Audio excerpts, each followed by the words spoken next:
तकरीबन 1 साल होने वाला है कि ये जो मार्केट में नई डायबिटीज़ की दवाई आई है जिसको ओज़ेम्पिक के नाम से जाना जाता है या जिसके अंदर केमिकल है सेमाग्लूटाइड।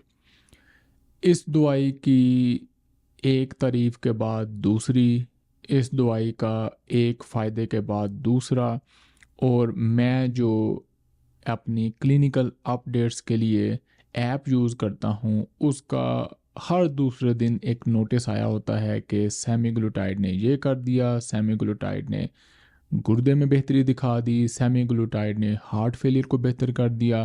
क्या सेमीग्लूटाइड स्टैटिन्स यानी कि कोलेस्ट्रॉल वाली मेडिसिन है? और क्या सेमीग्लूटाइड इवन फिज़िकल एक्टिविटी या हेल्दी लाइफस्टाइल को रिप्लेस करने वाला है? आज की वीडियो जस्ट एक छोटा सा एनालिसिस है कुछ उन रिसर्च ट्रायल्स पर जो कि सेमीग्लूटाइड या ओज़ेम्पिक पर हुए हैं, और क्या वजह है। हम डिस्कस करने की कोशिश करेंगे कि क्या वजह है कि ये दवाई हर चीज़ में एक फ़ायदा दिखा रही है, हर मेटाबॉलिक सिंड्रोम से रिलेटेड जो कॉम्प्लिकेशन होती है उसमें बेहतरी दिखा रही है, और क्या सेमीग्लूटाइड नया लाइफस्टाइल है या मेरे अल्फाज में क्या हमें ओज़ेम्पिक की शक्ल में लाइफस्टाइल पिल की शक्ल में मिल गया है। अस्सलाम वालेकुम, doctor Awais Zaka from expert council clinic of Lahore अपनी नेफ्रोलॉजी सीट पर और अपने एक और ट्रैवल स्टूडियो से। ओज़ेम्पिक जो कि सेमाग्लूटाइड है, जो कि GLP-1 एगोनिस्ट है, एक एमर्जिंग किस्म की रेवोल्यूशनरी ट्रीटमेंट के तौर पे नज़र आ रही है। पहले इसकी फटाफट से मैकेनिज़्म डिस्कस कर लेते हैं कि सेमाग्लूटाइड या ओज़ेम्पिक एक GLP-1 एगोनिस्ट है। GLP ग्लूकागॉन लाइक पेप्टाइड हमारी आंतड़ियों से हार्मोन की शक्ल में निकलते हैं। इसकी काफ़ी सारी वैरायटीज़ और सबसेट्स हैं, और इनके बेतहाशा फ़ायदे एनिमल और ह्यूमन रिसर्च में देखे गए हैं। बड़े सिंपल अल्फाज में ये पैंक्रियास से इंसुलिन की सिक्रीशन को बढ़ाते हैं और जो आपका ग्लूकोज लेवल है उसको बेहतर रखने की कोशिश करते हैं। ये इसकी सबसे बेसिक या सबसे प्रोमिनेंट मैकेनिज्म है जिसका हमें पता है। ओरिजिनल ग्लूकागॉन लाइक पेप्टाइड जो कि हमारी आंतड़ियों से सिक्रीट होता है, या ग्लूकागॉन लाइक पेप्टाइड जैसे कि ओज़ेम्पिक दवाई है, ये मैदे के खाली होने के प्रोसेस को भी स्लो डाउन करते हैं जिसकी वजह से भूख कम लगती है, आप कम खाते हैं। लेकिन रिसर्च से ये भी पता चलता है कि ये जो भूख कम लगने वाला या कम खाने वाला इसका इफ़ेक्ट है, ये ब्रेन के थ्रू होता है, और हमारे ब्रेन के अंदर भी GLP-1 सिक्रीट होता है। ब्रेन या दिमाग के खुलियों से ही सिक्रीट होता है, वहीं लोकली एक्ट करता है और आपकी भूख को कम करता है।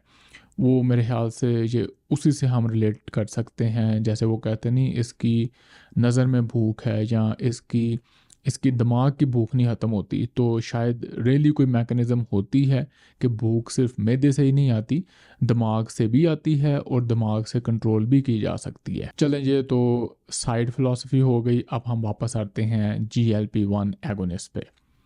जो सेमाग्लूटाइड है, इसकी जो सबसे लेटेस्ट रिसर्च है मई 2024 में रिलीज़ हुई, जिसमें सेमाग्लूटाइड या ओज़ेम्पिक को किडनी डिज़ीज़ के पेशेंट्स पर स्टडी किया गया। वो किडनी डिज़ीज़ के पेशेंट जिनको डायबिटीज़ भी थी, और इसको कंपेयर किया गया प्लेसिबो के साथ। ये तकरीबन टोटल 3500 बंदे थे, 1700 एक साइड पे, 1700 तकरीबन प्लेसिबो वाले ग्रुप में, और देखा गया कि सेमाग्लूटाइड या ओज़ेम्पिक जो है गुर्दे के मर्ज में बहुत बेहतरी करती है। रिसर्च में बेहतरी का मतलब होता है कि जो किसी मर्ज से कॉम्प्लिकेशन या वर्सनिंग होनी होती है उसका चांस कम हो जाता है। फॉर एग्ज़ाम्पल इसमें देखा गया कि जो गुर्दे के मर्ज़ के बढ़ने की रफ़्तार थी वो बहुत ज़्यादा कम हो गई। और इसी तरह जो गुर्दे के मरीज़ जिनकी क्रिएटिनिन डबल होनी थी या जिन्होंने डायलिसिस पर चले जाना था या जिनको ट्रांसप्लांट रिक्वायर्ड था, उनका नंबर भी बहुत ज़्यादा कम हो गया। इसको हम रिसर्च में कहते हैं कि दवाई ने फ़ायदा दिखाया। इसी रिसर्च ट्रायल के प्रीलिमिनरी डेटा की बेस पे ये प्रूव कर दिया गया था कि जो ओज़ेम्पिक या सेमाग्लोटाइड है वो कार्डियोवैस्कुलर इवेंट्स होने से भी बचाती है, और एफडीए ने इसको एज ए कार्डियोवैस्कुलर मेडिसिन के तौर पर भी अप्रूव कर दिया था उन पेशेंट्स में जो ओबीस हैं, जो ओवरवेट हैं। इसी से रिलेटेड एक और ट्रायल 1 साल पहले हुआ था जिसको सेलेक्ट ट्रायल कहते हैं, और उसमें भी ओज़ेम्पिक या सेमाग्लोटाइड ने बेतहाशा कार्डियोवैस्कुलर बेनिफिट्स दिखाए। और वो पेशेंट्स जिनको यूजुअली एजड पेशेंट्स थे, एज 70 या उससे भी ज़्यादा, और जिनको पहले हार्ट अटैक या स्ट्रोक हो चुका हुआ था, उनमें भी और ज़्यादा हार्ट अटैक्स और स्ट्रोक होने कम हो गए। तो बेतहाशा कार्डियोवैस्कुलर बेनिफिट्स दिखाए गए। इन्हीं रिसर्चेज के आगे पीछे 2 और ट्रायल्स हुए जिनमें सेमाग्लोटाइड या ओज़ेम्पिक को हार्ट फेलियर में स्टडी किया गया कि वो पेशेंट जिनको हार्ट फेलियर है और जिनकी इजेक्शन फ्रैक्शन 45 से ज़्यादा है, उनमें हमें क्या बेनिफिट नज़र आते हैं। इनमें से एक स्टडी ने उन पेशेंट्स को स्टडी किया जिनको हार्ट फेलियर था और डायबिटीज़ भी थी, और दूसरी जिनको हार्ट फेलियर था लेकिन उनको डायबिटीज़ नहीं थी। इन दोनों स्टडीज़ में देखा गया कि बेशक हार्ट फेलियर के पेशेंट डायबिटिक थे, बेशक नॉन डायबिटिक थे, उनके हार्ट फेलियर में बहुत ज़्यादा इम्प्रूवमेंट आई, उनके हार्ट फेलियर के इवेंट्स कम हो गए, और उनकी जो डाययूरेटिक की डोज थी वो बहुत कम हो गई, तकरीबन 20% कम। और जो पेशेंट कभी डाययूरेटिक्स पे नहीं थे उनको डाययूरेटिक यूज़ करना ही नहीं पड़ा। इसी तरह उनकी ओवरऑल क्वालिटी ऑफ लाइफ बड़ी इंप्रूव हुई, यानी कि उनका जो 6 मिनट वॉक टेस्ट था जिसमें हम पेशेंट की फ़िज़िकल एक्टिविटी देखते हैं, उसका हार्ट रेट देखते हैं, उसका सांस फूलना देखते हैं, वो बहुत ज़्यादा इंप्रूव हो गया। फिर इसी तरह सेमाग्लोटाइड्स को स्टैटिन्स यानी कि कोलेस्ट्रॉल वाली मेडिसिन से कंपेयर किया जाता है। अब 1990-95 से ऑनवर्ड जो हमारी कोलेस्ट्रॉल वाली दवाइयाँ हैं वो प्रूव कर चुकी हैं कि कार्डियोवैस्कुलर जो इश्यूज होते हैं जैसे कि हमारा हार्ट अटैक या स्ट्रोक, इस तरह के जो कार्डियोवैस्कुलर इवेंट्स हैं इनमें स्टैटिन्स प्राइमरी प्रिवेंशन में भी हेल्प करते हैं, यानी कि हार्ट अटैक या स्ट्रोक होने से पहले सिर्फ हाई कोलेस्ट्रॉल के साथ इनको यूज़ किया जाए तो ये इवेंट्स नहीं होते, या अगर आपको ये इवेंट हो गया है हार्ट अटैक या स्ट्रोक तो उसके बाद जब आप कोलेस्ट्रॉल वाली दवाई शुरू करते हैं तो दूसरा हार्ट अटैक या दूसरा स्ट्रोक होने से ये दवाइयाँ बचाती हैं। अब इसी तरह सेमाग्लोटाइड या ओज़ेम्पिक को स्टैटिन से कंपेयर किया जा रहा है, क्या ये इतनी ही अच्छी दवाई है कि इससे हमें बेतहाशा कार्डियोवैस्कुलर बेनिफिट्स मिलेंगे और इसको एज ए प्राइमरी प्रिवेंशन या सेकेंडरी प्रिवेंशन के तौर पर यूज़ किया जाए।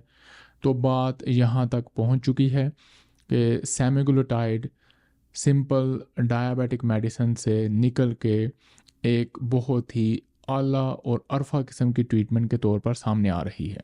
अब हम आते हैं एपिसोड के असली टॉपिक पर कि सेमाग्लोटाइड एक्चुअली ऐसा क्या करते हैं जिस्म में जिससे बेतहाशा हमें फ़ायदे नज़र आ रहे हैं। अगर हम फिजियोलॉजिक लेवल पर जाएं तो जो GLP-1 हार्मोन है और इसी तरह जो GLP-1 एगोनिस्ट यानी कि ये दवाइयाँ जो कि उस हार्मोन की तरह काम करती हैं उसके बॉडी में बेतहाशा फ़ायदे देखने को मिले हैं, और बेतहाशा रिसर्च आपको गूगल पे मिल जाएगी कि ये क्या क्या करते हैं। हमारी इन रिसर्च स्टडीज़ से रिलेटेड जो मोटे मोटे फ़ायदे हैं वो है नंबर 1 वेट लॉस, नंबर 2 भूख का कम लगना, और जितने बाकी सारे मेटाबॉलिक हमें फ़ायदे हो रहे हैं वो शायद इसी चेंज का नतीजा है। फिर रिसर्च में ही देखा गया है कि यही GLP-1 या GLP-1 एगोनिस्ट ब्लड वेसल्स और हार्ट में भी बेहतरी करते हैं। जो एथेरोस्क्लेरोसिस और इन्फ्लेमेशन का प्रोसेस है उसको स्लो डाउन करते हैं, उसको स्टेबलाइज करते हैं, उसको कम करते हैं। जो ब्लड वेसल्स हैं उनकी वॉल्स, उनकी दीवारों को हेल्दी बनाते हैं। जो दिल है उसकी स्ट्रक्चर और हेल्थ में बेहतरी करते हैं। ये तो हो गए हमारे मोटे मोटे अपेरेंट वो फ़ायदे जो हम देख सकते हैं। इसके अलावा रिसर्चर अभी परेशान हैं कि कैसे ये दवाइयाँ इतना बेतहाशा फ़ायदा हमें पहुंचा रही हैं। इसको स्टडी करने के लिए हम थोड़ी सी मोटी मोटी इन्फॉर्मेशन इन्हीं ट्रायल्स में से डिस्कस करते हैं। जैसे कि इन दवाइयों का फ़ायदा होना शुरू हो जाता है वेट लॉस होने से पहले ही, यानी कि कुछ हफ्तों में ही आपको ये सारे फ़वाद नज़र आने शुरू हो जाते हैं और वेट लॉस जो है वो काफ़ी वीक्स के बाद जाके आता है। वेट लॉस के सिलसिले में ये दवाइयाँ तकरीबन 10 से 11% वज़न कम करवाती हैं। यानी कि अगर आपका वज़न 100 किलो था तो ये 90 किलो तक आपको लेके आ सकती हैं, और अगर आप ये दवाई लेते रहें तो आपका वज़न जहाँ पे ठहरा रहता है आप वापस उसको गेन नहीं कर लेते। हाँ, कुछ लोगों में देखा गया है कि जब वो दवाई छोड़ देते हैं तो 1-2 साल के बाद वो अपने उसी पुराने वज़न पे आप वापस आ जाते हैं या उससे भी ज़्यादा वेट गेन कर लेते हैं। अब इशू ये है कि ये जो पेशेंट हैं जो कि टिपिकल अमेरिकन या वेस्टर्न कल्चर में रिसर्च में शामिल हुए हैं, मैं नहीं एक्सपेक्ट करता कि ये दवाई के साथ कोई लाइफस्टाइल चेंज कर रहे थे। ना ही ये कोई एग्रेसिव एक्सरसाइज कर रहे थे, ना ही ये पांचों कंपोनेंट्स पूरे कर रहे होंगे जिसमें वर्जिश आती है, नींद पूरी होती है, आप अपने स्ट्रेस मैनेजमेंट और सोशल हेल्थ को बेहतर करते हैं, आप अपना खाना बेहतर करते हैं। हो सकता है ये बाकी 3-4 चीज़ें कर रहे हों और सिर्फ इनका खाना बहुत बुरा हो, ये भी पॉसिबल है। बहरहाल जब ये दवाई लेनी शुरू करते हैं तो उसके फ़ौरन कुछ हफ्तों, कुछ महीनों बाद आपको ये फ़वाइद नज़र आने शुरू हो जाते हैं। मेरी अपनी असेसमेंट है कि ये सारा कुछ लाइफ़स्टाइल से रिलेटेड है और स्पेशली डाइट से रिलेटेड। यानी जो ही आप सेमाग्लुटाइड या ओज़ेम्पिक लेना शुरू करते हैं तो आप खाना कम खाना शुरू कर देते हैं। खाना कम खाने से ऑब्वियसली अगर आपका हेल्दी कंपोनेंट जो फूड का है वो कम होगा, लेकिन जो अनहेल्दी कंपोनेंट है वो भी तो कम होगा। यानी कि आप कम कार्बोहाइड्रेट्स लेंगे, कम जंक फूड लेंगे, उससे मेरे ख्याल से बेतहाशा फ़वाइद नज़र आते हैं।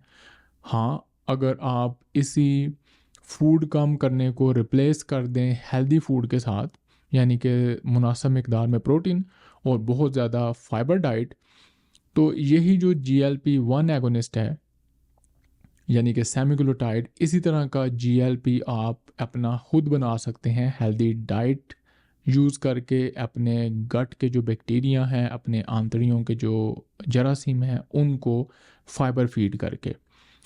लेकिन प्रॉब्लम फिर वही है कि आजकल की ज़िंदगी में, मसरूफ़ ज़िंदगी में, ये ज़्यादा आसान है कि आपको एक दवाई दे दी जाए और आपको कह दिया जाए आप ये खाएं और आपको सारे वो वाले बेनिफिट्स हो जाएंगे जो हेल्दी लाइफस्टाइल के होने हैं। क्वेश्चन ये है कि क्या ये दवाई हेल्दी लाइफस्टाइल को रिप्लेस कर सकती है? मेरा अपना ख्याल है नहीं। पहली बात तो दवाई दवाई है और नेचुरल हेल्दी लाइफस्टाइल है। ये एक दूसरे की रिप्लेसमेंट नहीं हो सकते।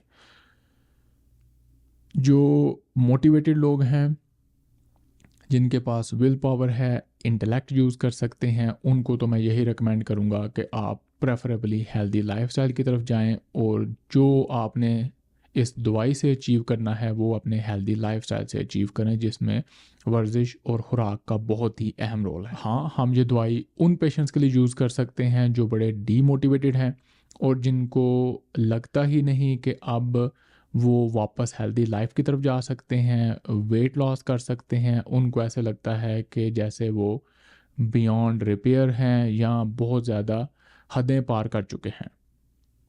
इसी तरह वो पेशेंट जो फंस गए हैं अपने लाइफस्टाइल में, जैसे कि मोटे पेशेंट, डायबिटिक पेशेंट जिनको जॉइंट पेन शुरू हो जाती हैं और उनको कोई रास्ता बाहर नज़र नहीं आता, वो रोइंग कर नहीं सकते, स्विमिंग उनको नहीं आती, एक ही वर्जिश उनके कल्चर में जैसे कि हमारे कल्चर में एग्जिस्ट करती है वॉक या रनिंग, वो अपने जोड़ों की वजह से या गर्मी या सर्दी की वजह से नहीं कर सकते। तो हम पहले इन पेशेंट्स को दवाई यूज़ करके, वेट लॉस करके इस मुश्किल से बाहर निकाल सकते हैं और एट द सेम टाइम उनको मोटिवेट कर सकते हैं कि इससे पहले दवाई के साइड इफ़ेक्ट्स आने शुरू हो जाएं और आप इसको और ना यूज़ कर सकें और वापस उसी दलदल में फंस जाएं। आप हेल्दी लाइफस्टाइल को भी साथ लेके चलें और फिर उसको अपनी बेस बनाएं हेल्दी लाइफ के लिए। इसी तरह कुछ पेशेंट्स हैं जिनमें हम सिर्फ दवाई यूज़ कर सकेंगे, उनके लिए हेल्दी लाइफस्टाइल पॉसिबल ही नहीं है। एपिसोड को अगेन थॉट प्रोसेस के साथ, क्वेश्चन के साथ फिनिश करते हैं कि क्या ये नई दवाइयाँ सेमीग्लोटाइड या इससे मिलते जुलते जो GLP-1 एगोनिस्ट हैं, क्या ये हेल्दी लाइफस्टाइल को रिप्लेस कर देंगे या नहीं। मेरा अपना ख्याल है कि ये हेल्दी लाइफस्टाइल को रिप्लेस नहीं कर सकेंगे।